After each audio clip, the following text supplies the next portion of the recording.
كما سبق وقلت، فإن فكرة تأسيس الحزب الوطني الريفي، هنا لابد نفتح واحد القوس، حيث المخزن المغربي يحاول أنه يغير الاسم الحقيقي ديال الحزب من حزب وطني إلى حزب قومي.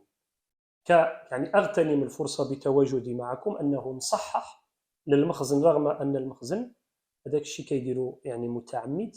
حنا راه حزب وطني ريفي وماشي حزب قومي ريفي.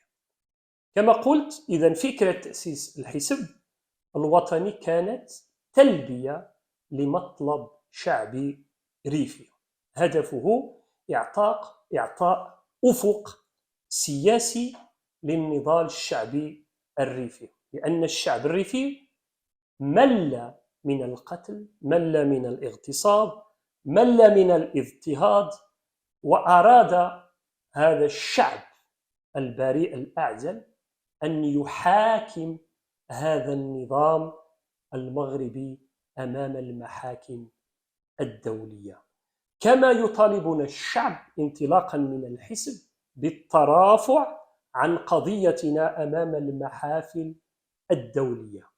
تأسيس الحزب مطلب شعبي، نحن نحاول تلبية هذا المطلب لأبناء الريف الوطني. نحن لم نؤسس حزب خاص، بل أسس لعامة الريفيين في الداخل والخارج، وأسباب تأسيسه تبقى واضحة. هي الضرورة الملحة لمؤسسة سياسية تتكلم باسم الريفيين وتترافع عليهم لدى المؤسسات الدولية.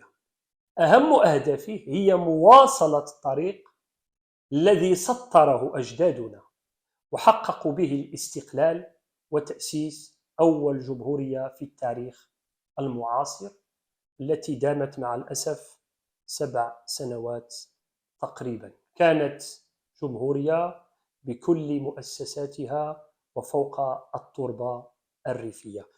بالنسبة لنا كأبناء الريف لم ينتهي بعد هذا الطريق، وسنواصله حتى إعادة المياه إلى مجاريها وننال استقلالنا، وهذا الأمر يحتاج إلى مسؤولية عظيمة وإلى مسؤولين في المستوى. مما لا شك فيه، وجوابا على سؤالك، مما لا شك فيه أن الشعب الريفي سيطلب عاجلا أم آجلا حكومة مؤقتة في يوم من الأيام، ربما خارج الريف وربما داخل الريف، حسب الظروف السياسية. وهذا الأمر نراه نحن كأبناء الريف الراهن، نراه من الضروريات والبديهيات.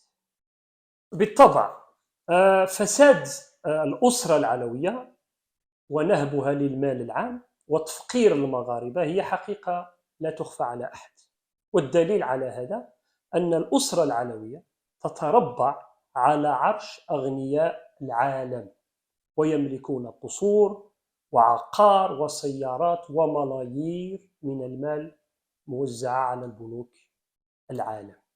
إن لم تكن هذه الثروة حصلوا عليها عن طريق السرقة، فكيف حصلوا عليها؟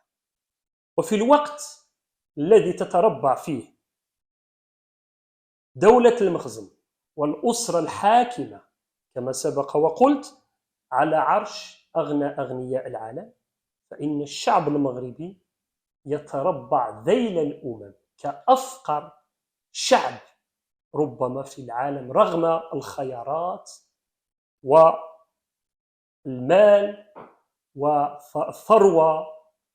رغم ذلك الشعب يعاني الفقر، يعاني التسول، يعاني المجاعة.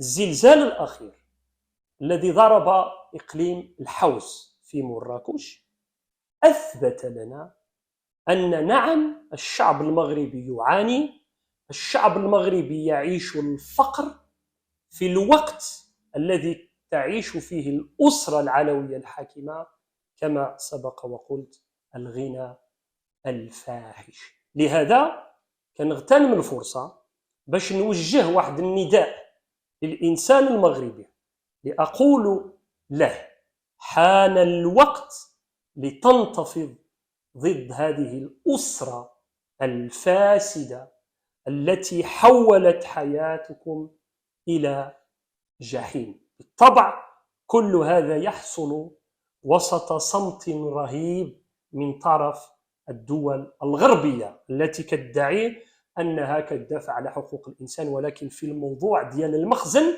التزمت الصمت لسبب بسيط: أنها مستفيدة من الوضع وعندهم التخوف غادي يجي واحد النظام ديمقراطي اللي ما يعطيش لهذا الغرب، مع الأسف المنافق، ما يعطيش لهم الأشياء التي يحبونها والتي يستفيدون منها يعني من المغرب. لهذا الدول الغربية تسعى بكل قوة أنها تحافظ على هذه الأسرة، لأنها في آخر المطاف أسرة كتضمن لهم المصالح. الكلمة الأخيرة اللي غادي ننهي بها السؤال ديالك: واش كاين شي ملك في العالم ولا شي رجل سياسة في العالم ولا شي رئيس وزراء ولا رئيس دولة يتحكم في نصف اقتصاد الدولة دون حسيب ولا رقيب؟